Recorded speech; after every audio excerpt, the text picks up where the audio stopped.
In a small classroom at the end of a long hallway, there was a student who tried very hard to be invisible. His name was Amir. He always chose the desk near the window, not too close to the teacher, not too close to the door.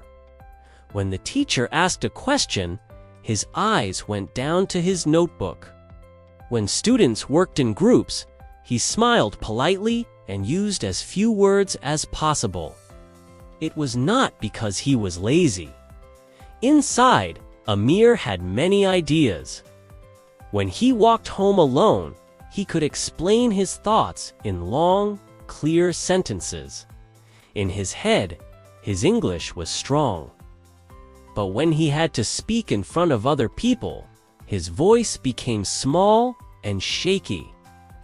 One day, the English teacher made an announcement. Next month, she said, each of you will give a 3-minute speech in English in front of the class. Oh. You can choose your topic, but you must stand in front and speak clearly. The classroom filled with noise. Some students were excited. Some complained. Amir felt his stomach turn to ice. A speech, he thought, in English, in front of everyone? Cannot do that. On the way home, his thoughts ran in circles. They will laugh at my accent. I will forget my words. My face will turn red and everyone will stare. He even thought about pretending to be sick on the day of the speech. That evening, his older sister found him sitting at the table, staring at a blank page. "What's wrong?" she asked gently. He told her about the speech and his fear of speaking in front of people. She listened quietly, then said something simple. "You don't have to become a brave speaker in one day," she said. "You only need to take one small step today and another small step tomorrow." A key? She opened his notebook and drew 3 small circles. "This is you now," she said, pointing to the first circle. Very shy, very scared. "This big circle is you later, giving a speech and feeling proud. The circle in the middle is your bridge." Small steps. "What small steps?" Amir asked. "For example," she said, "tonight you choose a topic you care about. Tomorrow, you write your first draft. The next day, you practice speaking it alone in your room. After that, you practice in front of me. Later, maybe in front of one friend. Step by step."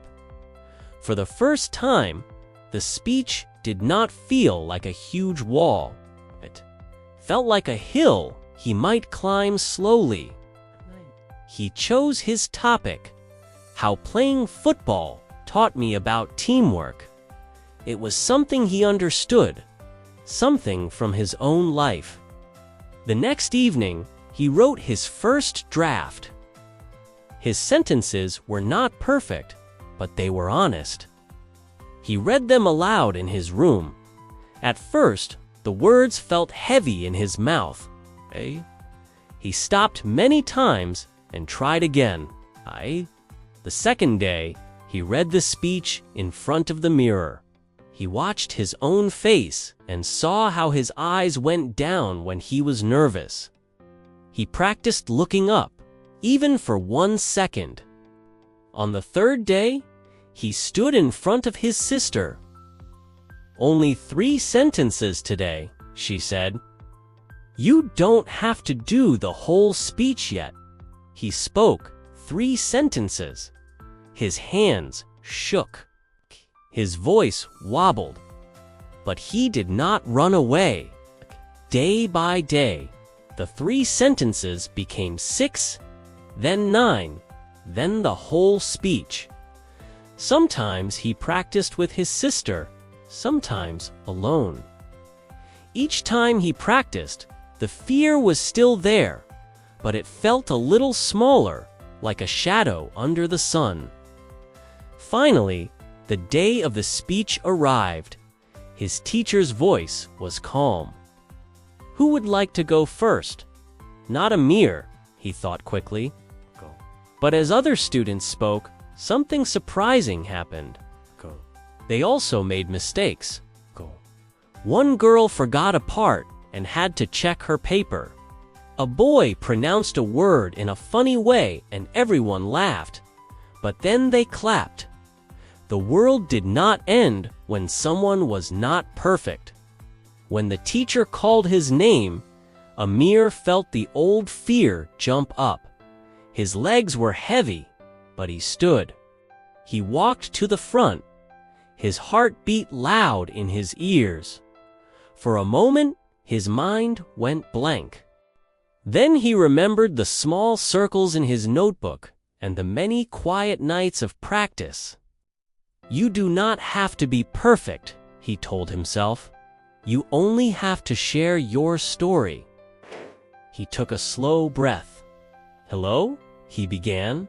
My name is Amir, and today I want to talk about how football taught me to be part of a team. The first sentence came out soft, but it came out, then the second, then the third. He remembered to look up. He saw one classmate nodding, another smiling. His teacher's face was open and kind. Halfway through, he almost lost a word. There was a small silence. In the past, that silence would have broken him. This time, he simply took a breath, found a simpler word, and continued. 3 minutes later, it was over. There was a moment of quiet, and then his classmates clapped. Not because his speech was perfect, but because he had stood up and tried. A warm feeling filled his chest. It was not the end of his fear. He knew he would still feel nervous in the future, but something had changed. He walked back to his seat, taller than before. Dear listener, maybe you are like Amir. Maybe you feel small when you speak, especially in English. Remember this: confidence is not magic. It is built from many small steps that no one sees. Practice alone. Practice with one safe person. Accept your mistakes as part of the journey, not as a reason to be silent. Thank you for listening to this story. If it helped you or touched your heart, please like this video and share it with a friend who is also shy. And don't forget to subscribe to Learn English with StoriesForMore.com. Motivational English stories to help you grow, step by step.